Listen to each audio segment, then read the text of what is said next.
Marie Antoinette is a name that many associate with luxury, scandal, and tragedy.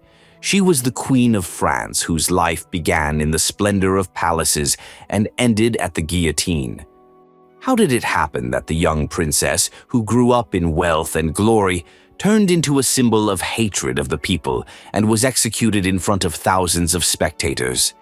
Her story is full of shocking twists and turns, from her rich childhood in Austria to her precipitous fall in the French Revolution. Many people think they know everything about Marie Antoinette, but the truth about her life is far more complex and tragic. How did a gorgeous doll and a marriage at the age of 14 foreshadow her demise? Watch the video to the end, and you'll find out how her fate became linked to the most dramatic revolution in history. Childhood and life before kingship. The future Queen of France, Marie Antoinette, as a child, played with a doll that cost as much as a simple peasant's house. Yes, she grew up in luxuries that most people couldn't even imagine. Maria was born in 1755 in Austria to Empress Maria Theresa. Her childhood was filled with balls, expensive gifts, and royal duties.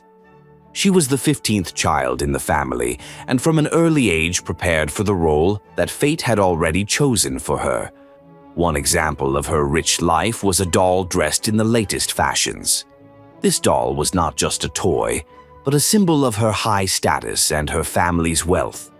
But Maria's childhood ended too soon. At the age of just 14, she was given in marriage to the French heir to the throne, Louis XVI, whom she had never even met before. Imagine how much of a shock it was for a girl to find herself at such a young age at the center of political games between two of Europe's most powerful countries. However, this was only the first step towards her future as queen.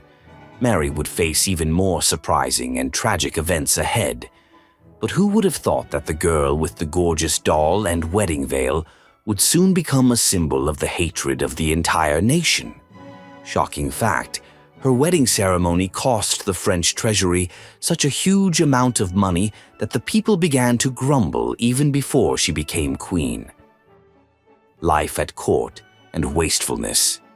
When Marie Antoinette arrived in France and became queen, she plunged into the luxurious life of the Palace of Versailles. Jewels, dresses, balls. The queen could afford anything she dreamed of. But it was this luxury that eventually played against her. The people of France became increasingly poor, and Mary seemed to live in a world of endless festivities.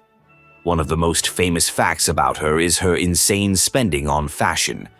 Her closet consisted of many expensive dresses, hats, and accessories, and her spending was so great that she was given the nickname Madame Deficit.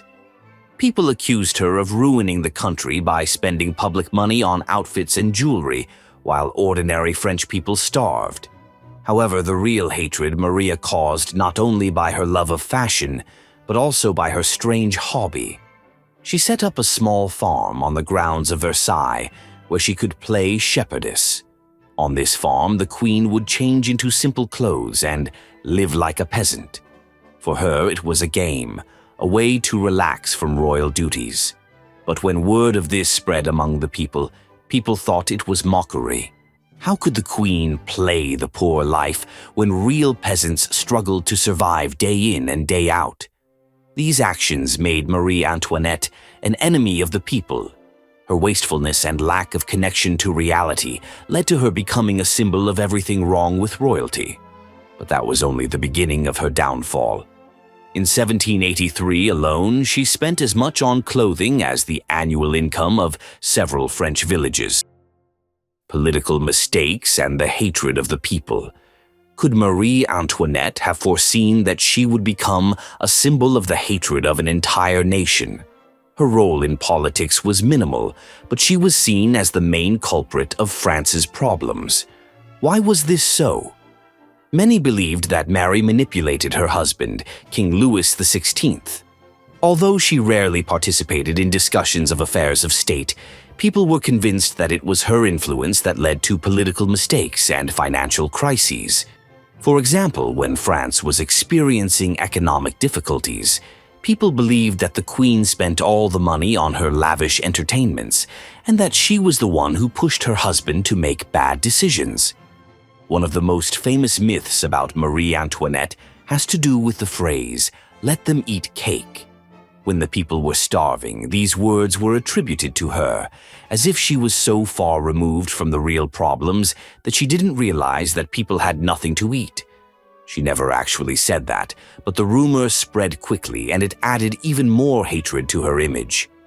Despite the fact that Marie Antoinette did not rule the country or make important decisions, the people saw her as a symbol of injustice and indifference of the government to ordinary people. In the eyes of the French, she was enemy number one, although her involvement in politics was much less than was believed. People hated Marie Antoinette so much that she was even accused of secretly supporting the enemies of France and trying to destroy the country from within. And so the royal family, accustomed to luxury, decides to flee from the angry people.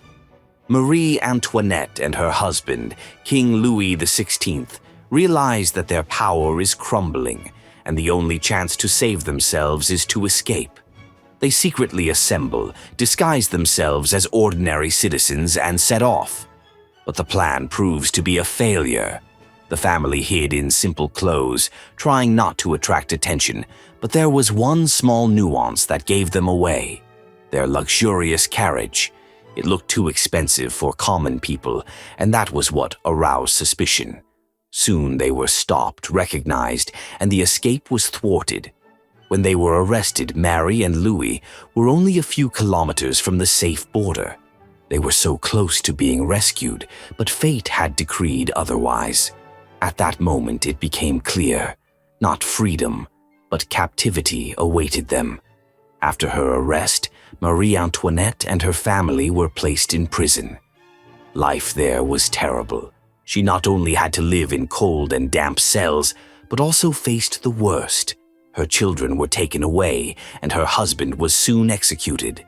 The queen, who had once lived in the luxury of Versailles, now had to fight for her survival in conditions that were a far cry from her former life.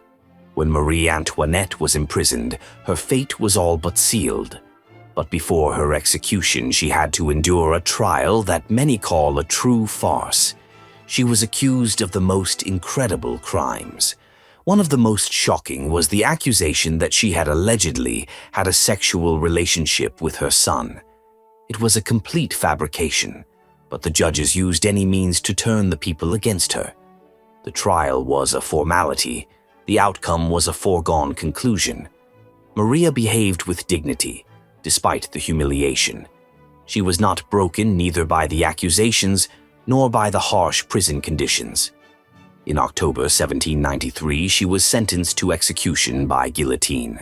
On her way to the place of execution, Mary, bound and surrounded by soldiers, accidentally stepped on the executioner's foot.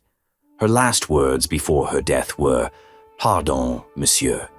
Even in her last moments, she remained polite even though her life had already been ruined. For many, Marie Antoinette symbolized the fall of the monarchy, and her death marked the end of one of the most tragic stories in France.